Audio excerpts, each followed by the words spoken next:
ये कहानी ऐसी है जिसे सुनकर आप ये सोचने पर मजबूर हो जाएंगे, क्या मोहब्बत इस हद तक की जा सकती है। क्योंकि ये ऐसी लड़की की कहानी है जिसे एक साथ मोहब्बत और नफरत दोनों ने घेर लिया था। मेरे हाथों में पसीना आ रहा था और मेरी हालत बहुत बुरी हो चुकी थी। वे लोग मेरे सामने उस कब्र को खोद रहे थे। मुझे पता था मुझे कुछ और ही देखने को मिलेगा, लेकिन फिर भी मैं डरा हुआ था। पता नहीं मैंने ये सब कुछ करने के बारे में क्यों सोचा था। अभी भी मुझे मेरा भाई कह रहा था कि घर वापस चलो, लेकिन मैं उसकी बात नहीं सुन सकता था।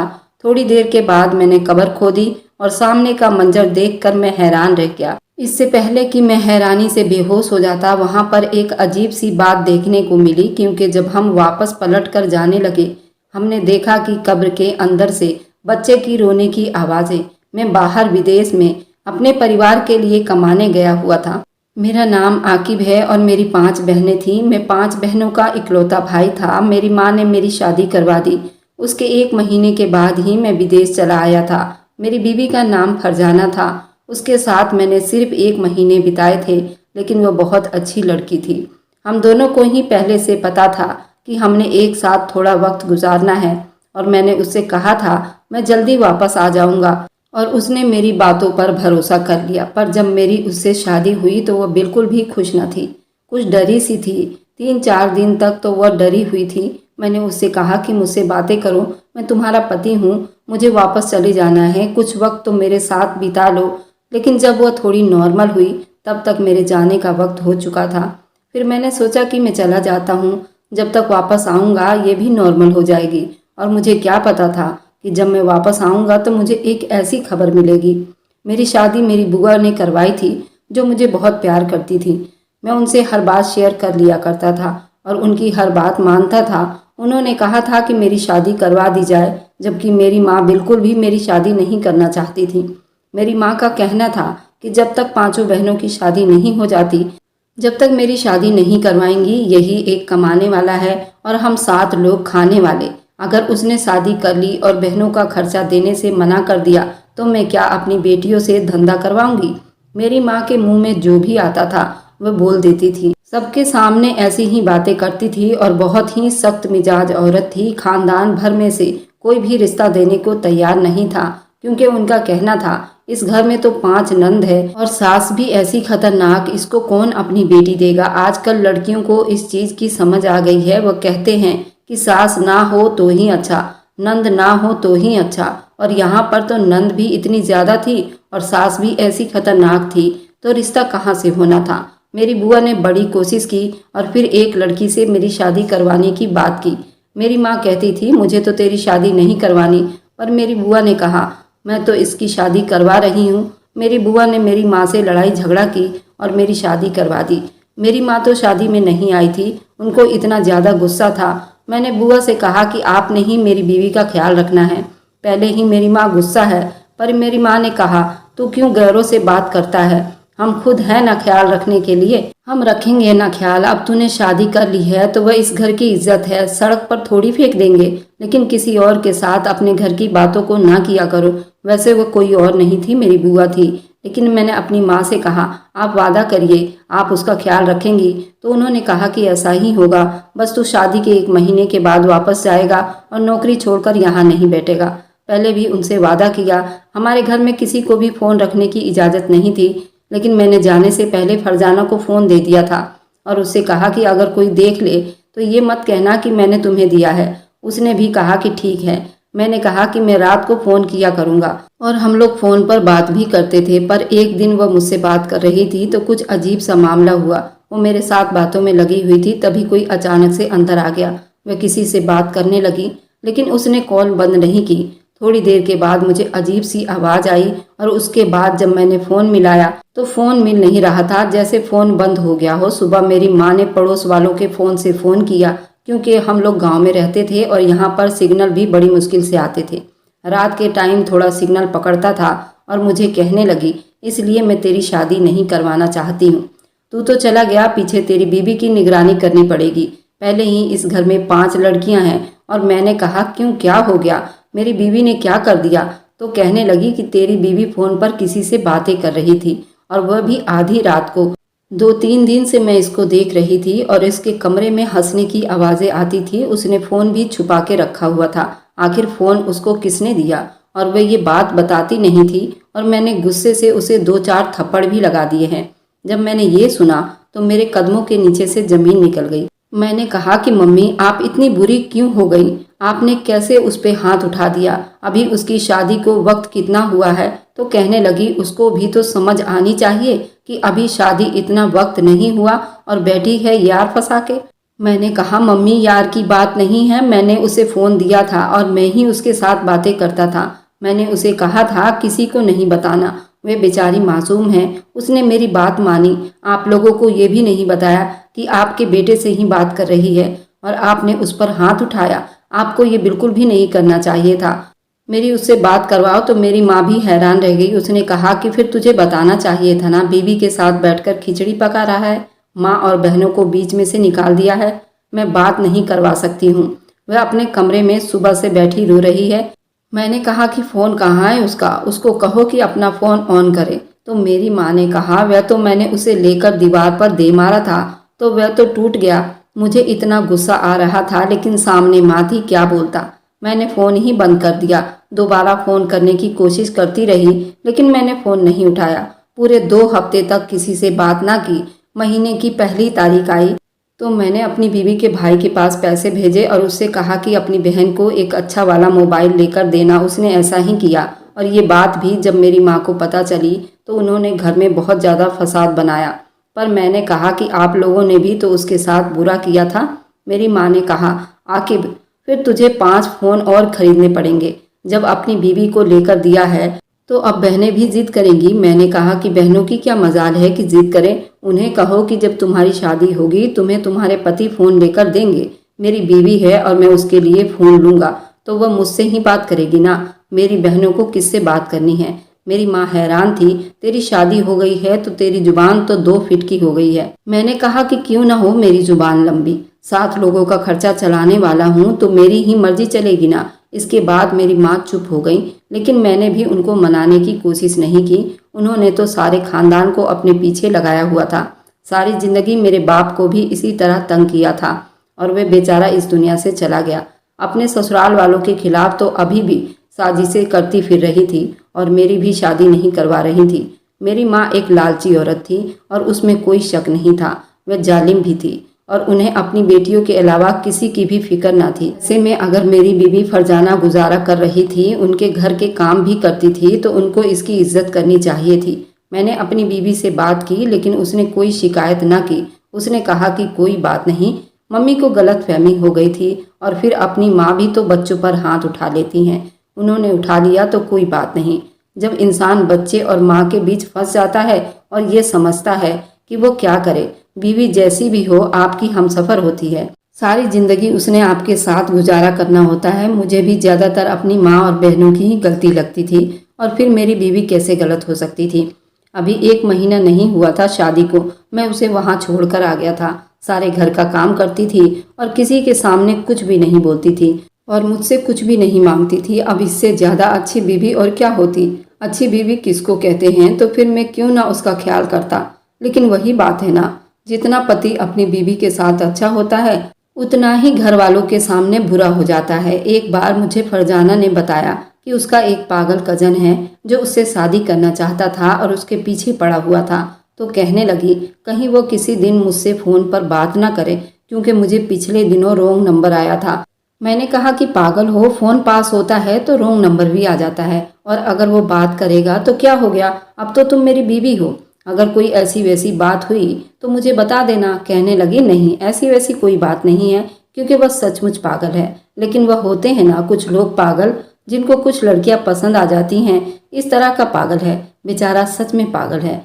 मैंने उससे कहा कि डरो मत, थोड़ी बहादुर बन जाओ। जिन पत्नियों के पति विदेश गए होते हैं ना, उन पत्नियों को बहुत ज़्यादा बहादुर होना पड़ता है और तुम अपने पागल कजन से डर रही हो। उसके कजन का नाम असलम था और बचपन से उसकी शादी असलम के साथ ही होनी थी। लेकिन ऐसा हुआ कि असलम का एक कार एक्सीडेंट हुआ और उसके बाद उसका दिमाग हिल गया और तब से ही वह पागल हो गया।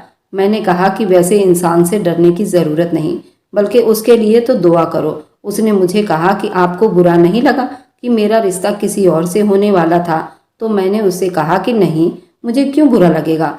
दिन इसी तरह गुजरने लगे और एक दिन मुझे मेरी पत्नी ने एक ऐसी बात बताई। सुबह से कह रही थी कि कोई बात करनी है और मेरा काम ऐसा था कि मैं रात को ही फ्री हो पाता था। मैंने कहा कि अच्छा बता दो। कहने लगी नहीं, आराम से बताऊंगी। रात हुई तो हम लोगों की बात शुरू हुई। मैंने कहा कि अब तो बता दो। पता नहीं क्यों वह बहुत ज़्यादा शर्मा रही थी। मैंने कहा कि बताओ भी, क्या बात है। तो कहने लगी बहुत ज़रूरी बात है, आप पापा बनने वाले हैं। ये सुनकर हैरान रह गया। मैंने कहा क्या सच में। तो उसने कहा कि हाँ, मुझे आज ही पता चला। मुझे भी तो भारत आए हुए 2 महीना हुआ था। इसका मतलब कि ये खबर बिल्कुल सच्ची थी। मैं तो अभी भी यकीन नहीं कर पा रहा था। बहुत ज़्यादा खुश हो रही थी और कहने लगी अभी मैंने किसी को भी नहीं बताया, ना अपनी मम्मी को ना आपकी मम्मी को। आप क्या कहते हैं, मैं बता दूं? तो मैंने उससे कहा कि नहीं, तुम अभी नहीं बताओ, मैं अगले महीने आ रहा हूँ तो मिलकर बताएंगे। मैंने अपनी माँ को सरप्राइज भी देना था और मेरे दिमाग में कोई और बात भी आई थी। इसकी वजह से मैंने मना किया था और कहा था कि अभी वह किसी को ना बताए। उसने कहा कि ठीक है, आप आएंगे तो मिलकर बता देंगे और वह इस बात पर भी खुश हो गई। मैं अगले महीने आ रहा हूँ। अब मेरी गलती थी या मासूमियत या मेरी आदत, मैं अपने सारे प्लान अपनी माँ से डिस्कस करता था और उनको सब कुछ बताता था। मैंने उनको फ़ोन किया और उस दिन मेरा मूड बहुत अच्छा था। इस खबर की वजह से भी और वैसे भी मुझे बोनस मिला था। मैंने उनको बताया कि मुझे बोनस मिला है तो वो बहुत खुश हुई। उन्होंने पहले मुझे ये खुशखबरी सुनाई कि बड़ी बहन के लिए रिश्ता आया। उन्होंने बात पक्की कर दी है। मुझे सारे खर्चे बताए और कहा कि बस उन लोगों की शादी की बहुत जल्दी है। मैंने कहा कि शादी करवा देंगे। माँ ने कहा अगर हाथ में पैसे हो तो दहेज भी बन जाएगा। यानी कि उनका भी मूड बहुत ही अच्छा था। तो अपनी माँ से आपस में एक दूसरे से दिल की बातें करनी शुरू कर दी। मैंने कहा कि मैं कुछ दिनों में घर आ रहा हूँ, लेकिन आप किसी को भी ना बताना। मुझे अपनी पत्नी को सरप्राइज करना है और फिर सोच रहा हूँ कि 2 महीने के लिए उसे अपने साथ यहाँ ले आऊँ। 2 महीने यहाँ मेरे साथ रहेगी, फिर उसके बाद वापस छोड़ आऊँगा। जब से हमारी शादी हुई है हमने एक साथ ज्यादा वक्त नहीं बिताया और मैं उसे हनीमून पर भी लेकर नहीं गया। उसने तो मुझसे मुंह दिखाई में भी कुछ नहीं मांगा था। इसलिए सोच रहा हूँ उसके लिए एक छोटा सा सरप्राइज टूर प्लान करूँ। मेरी कंपनी में ऐसा सिस्टम था, अगर आपकी पत्नी है, आप उसे अपने पास बुलाना चाहते हैं तो वह इसका टिकट फ्री देते थे। इसलिए मुझे कोई मसला नहीं था और मेरी माँ ने कहा कि बेटा तू 2 महीने के लिए उसे ले जाएगा तो घर के काम कौन करेगा। मैंने कहा कि मम्मी आप कैसी बातें करती हैं, घर में 5 लड़कियां हैं और आप लोग सिर्फ फरजाना से काम करवाते हो। तो वो कहने लगी बेटा 5 बहनें हैं तो क्या हुआ, बहनों ने सारी जिंदगी काम किया है, इसका भी तो कोई फर्ज बनता है ना। तो मैंने उससे कहा क्या वह सारे घर का काम करती है। तो मेरी माँ जल्दी से बात बदलने लगी, नहीं घर के काम नहीं करती, खाना वगैरह बनाती है और हमें तो उसके हाथ का खाना खाने की आदत हो गई है। मैंने कहा फिर आप 2 महीने गुजारा कर लीजिए, उसके बाद उसने वहीं पर रहना है।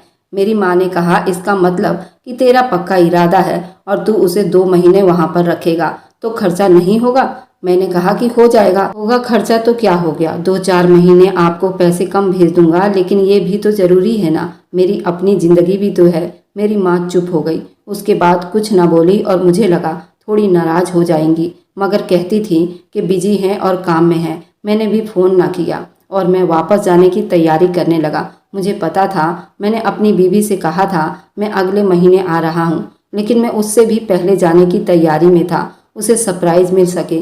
मुझे मेरे एक दोस्त ने कहा था तेरी नई नई शादी हुई है तो तू पागल है जो अपनी जवान पत्नी को छोड़कर आ गया है। तो उसको यहाँ लेकर आओ, थोड़ा घुमाओ फिराओ, उसके साथ वक्त गुजारो, फिर दोबारा ये वक्त वापस नहीं आएगी। ठीक है, मैंने उसकी बात पर अमल किया था क्योंकि उसने मुझे अपनी कहानी सुनाई थी। उसने मुझे बताया मेरी बीवी नहीं चाहती थी मैं बाहर विदेश में जाकर काम करूं।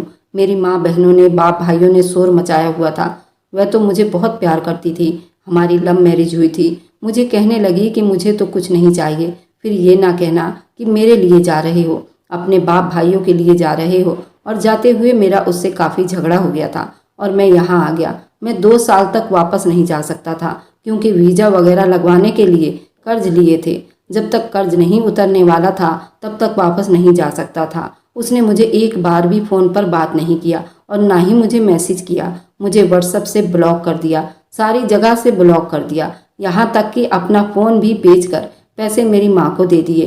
मुझे नहीं चाहिए, बस मैं अपनी माँ से पूछता था कि उसकी तबीयत कैसी है। अगर मेरी माँ उसको फ़ोन पकड़ा भी देती तो वह चुप करके फ़ोन पकड़े खड़ी रहती थी और बार बार कहता रहता था, गुनगुन मुझसे बात करो, प्लीज़ मेरी बात सुनो। तो वह आगे से कुछ भी ना बोलती।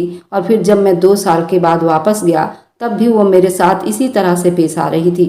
मेरे कमरे में भी नहीं आती थी और बाहर काम करती रहती थी। उसने मुझे अपने बारे में कुछ भी नहीं बताया, कैसे गुजरा वक्त, बीमार रही, क्या हुआ क्या नहीं हुआ। जबकि 2 सालों में उसकी प्रेगनेंसी भी खराब हो गई थी, क्योंकि मेरे घर वालों ने उससे घर के बहुत सारे काम करवाए थे। तब मैं सोचता था मैं उसके साथ बहुत बुरा किया था। मैं भी क्या करता, अपनी जिम्मेदारियां पूरी कर रहा था, लेकिन उसको तो उसके हिस्से का वक्त देना चाहिए था। उसे इतनी जल्दी छोड़कर नहीं जाना चाहिए था। थोड़ा वक्त उसके साथ भी बिताना जरूरी था। 1 साल के लिए उसे यहाँ पर अपने साथ रख लेता।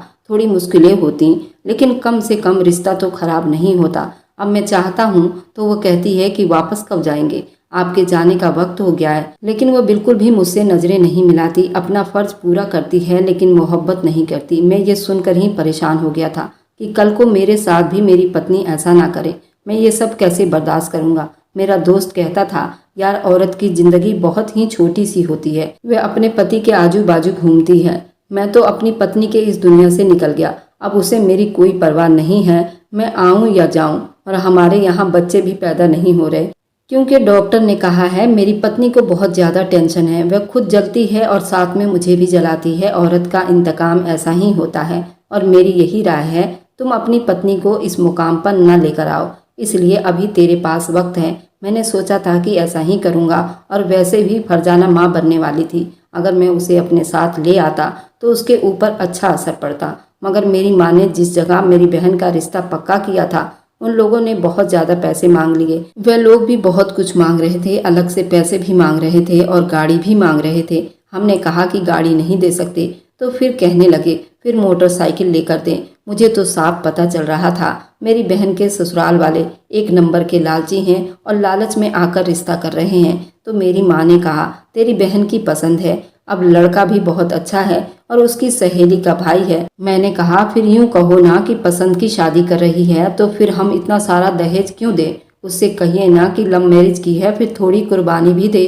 तो मेरी माँ मुझसे लड़ने लगी, वह तेरी बड़ी बहन है, तुझसे भी बड़ी है, और फिर हमने ही उसकी शादी करने में देरी की है। जो पैसे उसकी शादी में लगने थे वे तेरी पढ़ाई में लगाकर तुझे विदेश भेजा। अब तू आगे से बातें कर रहा है। उन लोगों को बहुत जल्दी है, तू पैसे भेज, मैं जल्दी जल्दी दहेज बनाऊं।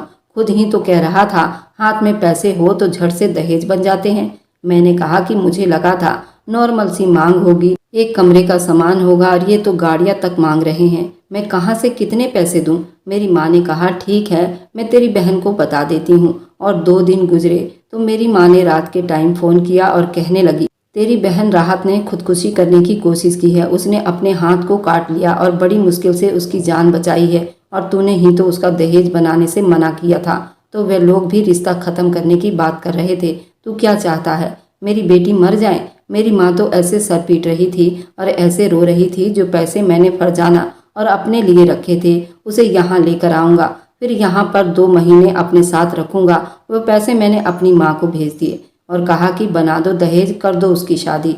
मैं शादी में नहीं आ सकता। मेरी माँ ने तो दूसरी बात ही ना की। तू क्यों नहीं आएगा, नाराज हो गया, लेकिन तेरे आने का प्लान भी तो था। फिर तू कब आएगा। उसने तो कोई बात ही नहीं की। उसने कहा कि ठीक है, पैसों का इस्तेमाल कर लिया है। मैंने फरजाना से कह दिया मैं 2 महीने बाद आऊँगा। मेरा थोड़ा काम बढ़ गया है। उसका दिल भी टूटा होगा, उसे भी बुरा लगा होगा, लेकिन उसने उफ तक नहीं किया और कहा कि जैसे आपकी मर्जी। वह तो वैसे भी चुप करके मेरी बात मान लेती थी, मुझसे कोई शिकायत नहीं करती थी, तो मुझे उस पर और भी ज़्यादा मोहब्बत हो जाती थी। लेकिन मैं क्या करता, मजबूर था और फंस गया था। फिर उसके ऊपर ये कयामत आ गई कि पूरी दुनिया में एक बवाल समझ गया था। कोरोना आ गया था। इस बीमारी ने पूरी दुनिया को बंद करके रख दिया था और मैं बिल्कुल भी ना जा सका।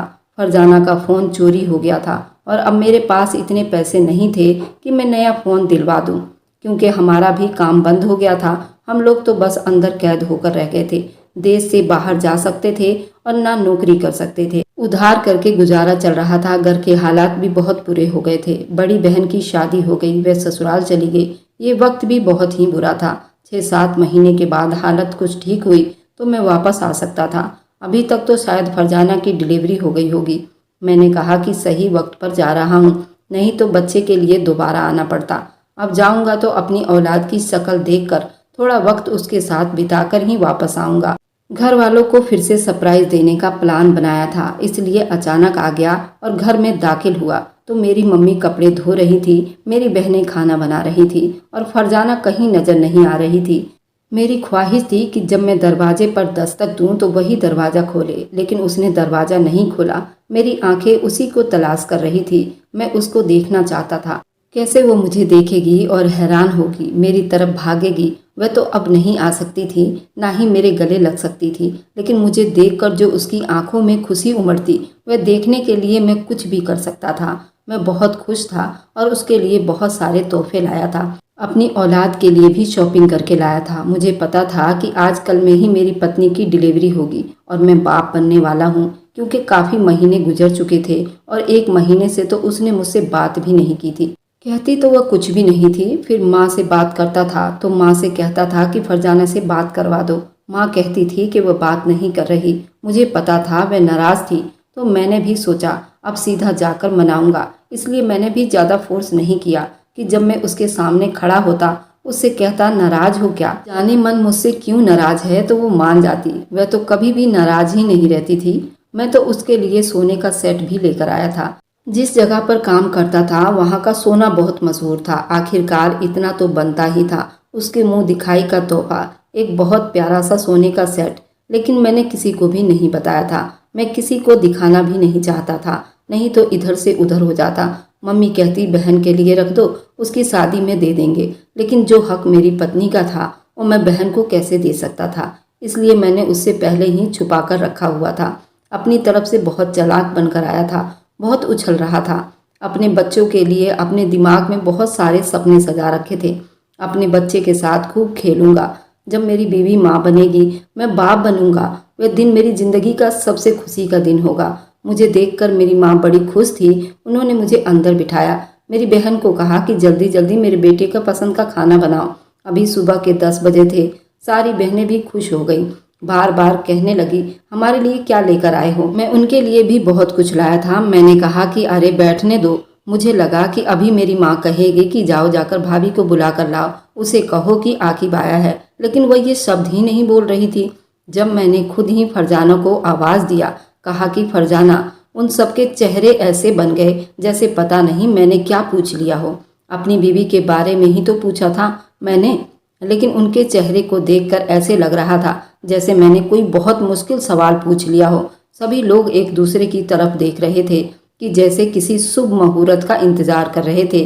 अब ये कौन बोलेगा, और अगर इससे पहले कोई और बोल पड़ा तो कोई मुसीबत आ जाएगी। मैंने कहा कि मैं अपने कमरे में जा रहा हूँ। वैसे वो मेरे कमरे में ही होनी चाहिए थी, लेकिन अभी तक वो बाहर क्यों नहीं आई, उससे मेरी आवाज़ भी नहीं आई। तो मेरी माँ मेरे सामने आकर खड़ी हो गई और अचानक से ऐसे रोने लगी जैसे किसी डायरेक्टर ने पीछे से एक्शन का इशारा किया हो। मैंने अपनी माँ से पूछा, मम्मी आप इतनी बुरी तरह से क्यों रो रही हैं, आखिर हुआ क्या है? तो कहने लगी वह तेरी बीवी। मैंने कहा क्या हो गया मेरी बीवी को, क्या कर दिया है उसने? तो कहने लगी कि वह तो इस दुनिया से चली गई है। मैं ये सुनकर हैरान रह गया। मैंने कहा क्या मतलब, ये कैसी बातें कर रही हैं आप? क्या आप लोग मेरे साथ कोई मजाक कर रहे हो? मेरी माँ ने कहा नहीं, उसे तो इस दुनिया से गए हुए 1 महीना हो गया है। मैं ये सुनकर हैरान रह गया और मैंने कहा ऐसा कैसे हो सकता है? कहने लगी उन्हीं दिनों में हुआ था जब सेकंड कोरोना पीक पर थी। वह बेचारी छत पर कपड़े फैलाने गई और वहां से नीचे गिर गई, इस दुनिया से चली गई। हम दोनों ने तुम्हें ये बात नहीं बताई बेटा, क्योंकि तुमने वैसे भी नहीं आना था। हमने सोचा कि तू वहां पर बैठे बैठे गम की आग में जलता रहेगा, रोता रहेगा, जब आएगा तो तभी बता देंगे। मैंने कहा कि आप लोग मजाक कर रहे हैं। मैं अपने कमरे में चला गया और बार बार फरजाना को आवाज़ देने लगा, लेकिन कमरे को देखकर साफ पता चल रहा था यहाँ पर वो नहीं थी। ना तो उसकी खुशबू आ रही थी और ना ही उसकी कोई चीज़ पड़ी थी। मेरा तो हालत ही बुरा हो गया। मैंने कहा कि वह तो प्रेग्नेंट थी। मेरी माँ ने हाँ में सिर हिला दिया। हाँ, हमें भी बाद में पता चला था, पता नहीं वो बच्चा किसका था। मैंने कहा कि मेरा बच्चा था। मुझे पता था कि वो प्रेग्नेंट थी। जब ये बात मैंने बताई तो मेरी माँ हैरान रह गई। मैं वहाँ से सीधा भागता भागता उसके घर चला गया और मुझे लगा कि मेरे घर वाले मेरे साथ कोई खेल खेल रहे हैं, शायद वह नाराज होकर वहाँ चली गई है। लेकिन वहाँ पर भी नहीं थी। उसके माँ बाप ने तो मुझसे मिलने से मना कर दिया। उसका भाई छोटा था, उसने कहा कि फरजाना बाजी की मौत की खबर आई थी, उन्होंने तो उसे दफना दिया, हमें भी नहीं बताया। आखिरी बार शक्ल भी देखना नसीब नहीं हुआ। उन लोगों ने मुझे वहाँ से धक्के मारकर निकाल दिया। यानी मेरी दुनिया लुटी पड़ी थी और मुझे पता भी नहीं था। वह सोने का सेट और वो बच्चे के कपड़े, अपनी बीबी के लिए तोहफे, जिसके लिए ये सब कुछ लेकर आया था, वह तो इस दुनिया में न थी। मैं बेहोश हो गया और मुझे 3 दिन के बाद होश आया। मैंने कहा कि मुझे उसकी कब्र पर जाना है तो मेरी माँ मना करने लगी, लेकिन फिर कब्र पर ले गए। जब कब्र को देखा तो कब्र से लिपट कर रोने लगा। ये क्या हो गया था मेरे साथ? इतना बड़ा अजाब, इतनी बड़ी आजमाइश मेरे लिए था। मेरे पास मेरी बीवी की सिर्फ और सिर्फ वह 1 महीना जो मैंने उसके साथ गुजारे थे और जो कुछ हमारे फ़ोन पर बातें होती थी, बस वही सब यादें मेरे सीने में जल रही थी। इसी सदमे में बेहोश हो गया। मुझे बार बार होश में लाया जा रहा था। मैं रोज़ शाम को अपनी बीवी की कब्र पर जाकर बैठ जाता था और रोना शुरू कर देता था। आखिरी बार भी मैं उसे ना देख पाया था। ये मेरे दिल में कांटे की तरह चुभ रहा था। मैंने अपनी माँ से पूछा उसे दुनिया से गए हुए कितना वक्त हो गया, तो कहने लगी करीब 3-4 महीने होने वाले हैं। यहाँ पर मेरा एक दोस्त था जिससे मैंने बात की, उसे अपना हाल बताया। वह भी बड़ा परेशान हुआ। एक दिन रात को मैंने उससे फ़ोन किया और कहा कि मुझे तुम्हारी ज़रूरत है, मुझे एक काम करना है। जब मैंने उसे अपने इरादे बताए तो वो हैरान रह गया। उसने कहा, एक तो तुम ऐसा ना करो, मेरा तो यही मशवरा है। मैंने कहा कि नहीं, मुझे ये सब कुछ करना ही है। उसने मेरा साथ देने की हामी भर ली और मैं अपनी बीबी की कब्र खोलना चाहता था, उसको देखना चाहता था। जो कुछ भी देख पाऊँ, जैसे भी हो, बस मैं उसे देखना चाहता था। मेरे दिल की ख्वाहिश थी और मुझे पता था कि ये काम ठीक नहीं है। मुझे चोरी छुपे ये सब करना था। उसने मेरा साथ दिया। कब्र खोदने वाले को हमने कुछ पैसे की लालच में अपने साथ मिला लिया और कहा कि तुम अपनी जुबान बंद रखना। वैसे भी गरीब आदमी था, उसने क्या बोलना था। रात हुई तो रात को हमने कब्र खोदनी शुरू कर दी। मेरी बीबी की कब्र थी और मैं उसका पति था। मेरी मर्जी से ये सब कुछ हो रहा था, इसमें बुरा क्या था? अगर कोई देख भी लेता तो मैं बता सकता था हमने कब्र की अच्छी तामीर करवानी थी, इसलिए कब्र की खुदाई करवा रहे हैं। जैसे जैसे कब्र की खुदाई होती जा रही थी, मेरे आंसू रुक नहीं रहे थे। मेरा दोस्त मुझे तसल्ली दे रहा था और कह रहा था कि मैं तेरे साथ हूँ। लेकिन जैसे ही कब्र खोली, हम दोनों के कदमों के नीचे से जमीन निकल गई और मैं सजदे में गिर गया, क्योंकि ये कब्र तो खाली थी। मेरे दिल में एक उम्मीद जागी, शायद मेरी बीवी जिंदा है और उन्होंने उसे घर से निकाल दिया है। मैंने अपने दोस्त को कहा, इसका मतलब कि मेरी बीवी जिंदा है। मेरी माँ ने उसके साथ कुछ बुरा किया होगा और उसे घर से निकाल दिया होगा, या फिर वो कहीं भाग गई, क्योंकि ये कब्र तो खाली थी। मैं तो खुशी से रो रहा था और मेरे दोस्त ने कहा, हाँ ऐसा हो सकता है, लेकिन हमें इस बात की तय तक पहुंचना होगा। हम आंटी से नहीं पूछेंगे वरना झूठ बोलेंगी, हमें किसी और से पूछना होगा। और बात अभी तो कुछ ऐसी ही थी। मेरी बीबी के घर वाले भी ये कह रहे थे, हमने तो बस कब्र देखी थी, हमें तो हमारी बेटी की आखिरी बार देखना भी नसीब नहीं हुआ। दफनाने के बाद बताया गया। और दूसरी तरफ मामला ये था कि मुझे भी बताया नहीं गया था मेरी बीवी के मेरे घर वालों के साथ कितने बुरे मामलात होते।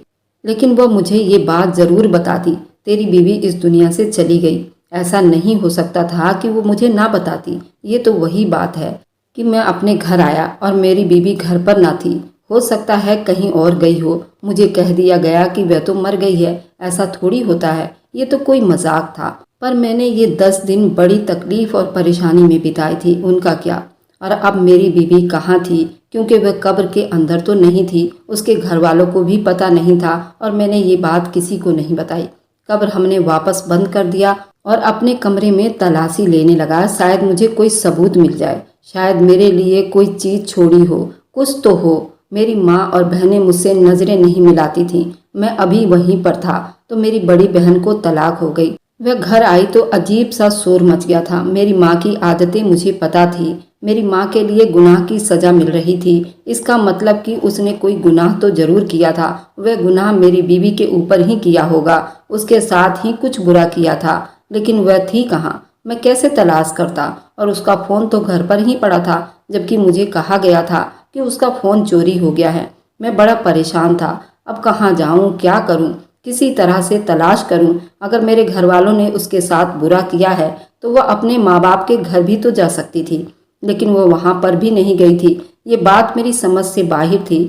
अगर वो मेरे घर से जा रही थी और मुझसे भी नाराज थी, मैं उसे छोड़कर भूल गया था। उसने मुझसे भी बात नहीं की। उसे अपने घर वालों के पास तो जाना चाहिए था, लेकिन वह तो उनके पास भी नहीं गई थी। आखिर वह कहाँ थी? अब दिन इसी तरह बीतने लगा और मैंने उसे तलाश करने की बहुत कोशिश की। मैं रोज तलाश करता था और अल्लाह से दुआएं करता था। न जाने मैंने कितनी मिन्नतें मान ली थी, मुझे मेरी फरजाना वापस मिल जाए।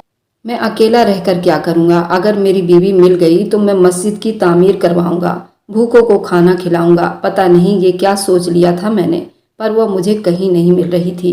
यहाँ तक कि 2 साल का वक्त बीत गया जब एक दिन मैं एक शॉपिंग मॉल में खड़ा था और वहाँ पर एक बच्चा भागता हुआ मेरे पास आया। अगर मैं उस बच्चे को ना पकड़ता तो शायद वह नीचे गिर जाता। उस बच्चे की उम्र 2-2.5 साल थी। शायद उसने अभी अभी चलना सीखा था। मैं वहाँ से हटा। अचानक उसकी माँ पीछे से आई और कहने लगी, आरिफ इधर आ जाओ। कहाँ चले गए थे तुम? जैसे मैंने ये आवाज़ सुनी मेरा दिल बैठ गया। मैंने जैसे ही सामने देखा तो मैं हैरान रह गया, क्योंकि वह कोई और नहीं, मेरी फरजाना थी। मैं मॉल के अंदर ही पागलों की तरह उसके गले लग गया।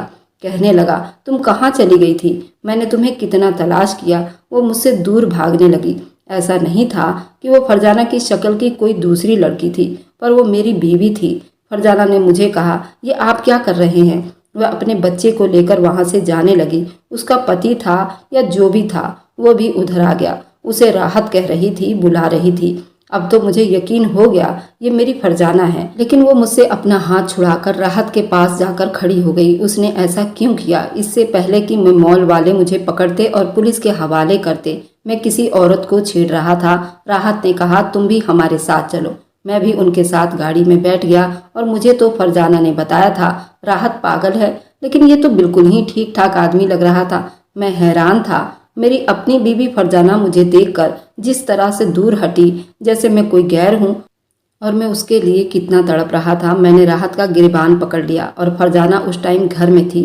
शायद ये किसी का घर था और वह आदमी मुझे बालकनी में लेकर बैठा था। मैंने कहा कि तू कौन है और मेरी बीवी के साथ क्या कर रहा है? तो कहने लगा कि मैं वो हूँ जिसने तेरी बीवी की जान बचाई है, वरना आज ना तेरी बीवी होती और ना ही तेरा बच्चा। कहने लगा कि मैं वही राहत हूँ जो तेरी बीवी से शादी करना चाहता था। हमारे खानदान के बीच में कुछ झगड़ा हो गए थे, जिसकी वजह से मेरी फरजाना से शादी नहीं हो पाई और इसी गम में मेरा एक्सीडेंट भी हो गया था। सब मुझे पागल कहते थे, पर मैं पागल नहीं था। मुझे अपनी मोहब्बत को खो जाने का गम था। इसी वजह से फरजाना की शादी उसके घर वालों ने मुझसे नहीं की और मेरी और फरजाना की शादी के खिलाफ षड्यंत्र रचने लगे और इसी बीच तुझसे शादी करवा दी गई। इसी सदमे में मैं पागल हो गया, लेकिन मैं पागल नहीं था, बस अपनी मोहब्बत का खो जाने का गम था। तुम्हारे घर के आसपास चक्कर लगाता रहता था। कभी फरजाना से बात नहीं की थी, बस दूर से उसे देखता रहता था।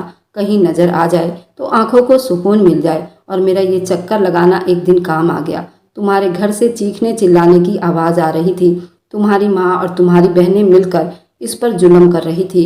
इसे इतनी बुरी तरह से मारा कि वो बेहोश हो चुकी थी और उसे जिंदा ही दफनाकर चले गए थे। लेकिन मैं वहीं पर मौजूद था और ये सब कुछ देखता रहा। मैं दिल पर पत्थर रखकर ये सब कुछ कैसे देख रहा था ये तो मैं ही जानता हूँ। इसके बाद मैंने जल्दी से उसे वहाँ से निकाल लिया और डॉक्टर के पास ले गया।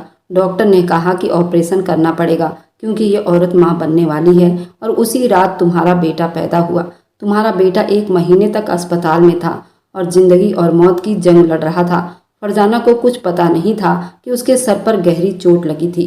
उसे अभी भी कुछ पता नहीं है। मैं तुम्हारे बारे में जानती नहीं, बस सब कुछ भूल गई है। लेकिन मेरा अल्लाह गवाह है, मैंने इसका कोई फ़ायदा नहीं उठाया, बस इसका ख्याल रखा, क्योंकि मैं जानता हूँ वह अभी भी तुम्हारे निकाह में है। तुम्हें पता है मौलाना साहब क्या कहते हैं कि अगर इसे अपना निकाह याद नहीं तो फिर उस निकाह की कोई वैल्यू नहीं है। मुझे नहीं पता था कि तुम वापस आ गए हो, नहीं तो पहले दिन से ही इसे तुम्हारे पास लेकर आता। वह अपने घर वालों को भी नहीं पहचानती, इसलिए मैं इसे वहाँ पर भी नहीं लेकर गया। मैं फूट फूट कर रोना शुरू कर दिया था और अपने इस मददगार की शुक्रिया अदा की। मैंने कहा कि अब क्या करना चाहिए, तो कहने लगा, देखो बच्चा तो तुम दोनों का ही है, हमें फरजाना को ये बात समझानी होगी। डॉक्टर ने भी यही कहा था, धीरे धीरे बात समझाइए। हम लोगों ने उसको आराम आराम से ये बात बताई।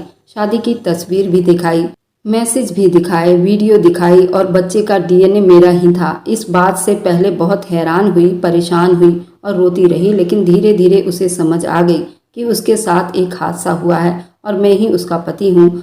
मैंने एक घर किराए पर ले लिया, उसे वहाँ पर रखा, अपने बच्चे को गले लगाकर बहुत खुश हुआ। बच्चा तो मेरा था, मेरे पास आकर जैसे मुझे पहचान गया, बिल्कुल भी नहीं रोया। मैंने राहत की बहुत शुक्रिया अदा की क्योंकि उसने मेरे ऊपर बहुत बड़ा एहसान किया था। मैंने अपनी माँ से अभी तक कोई बातचीत नहीं की। 3 महीने हो गए, वह मुझे तलाश कर रही होगी क्योंकि यही उनका सजा था। मैं उनको कुछ नहीं कहूँगा। अगर आपको आज की कहानी पसंद आई है तो वीडियो को ज़रूर लाइक कीजिएगा और अपने दोस्तों के साथ शेयर भी कीजिएगा। और हाँ, अगर आपने अभी तक हमारे चैनल को सब्सक्राइब नहीं किया है तो ज़रूर सब्सक्राइब कर लें। मिलते हैं हम अपनी कल की एक और नई दिलचस्प कहानी के साथ। मुझ पर सदा अपना प्यार और स्नेह बनाए रखें। सभी को मेरा प्यार भरा नमस्कार दोस्तों।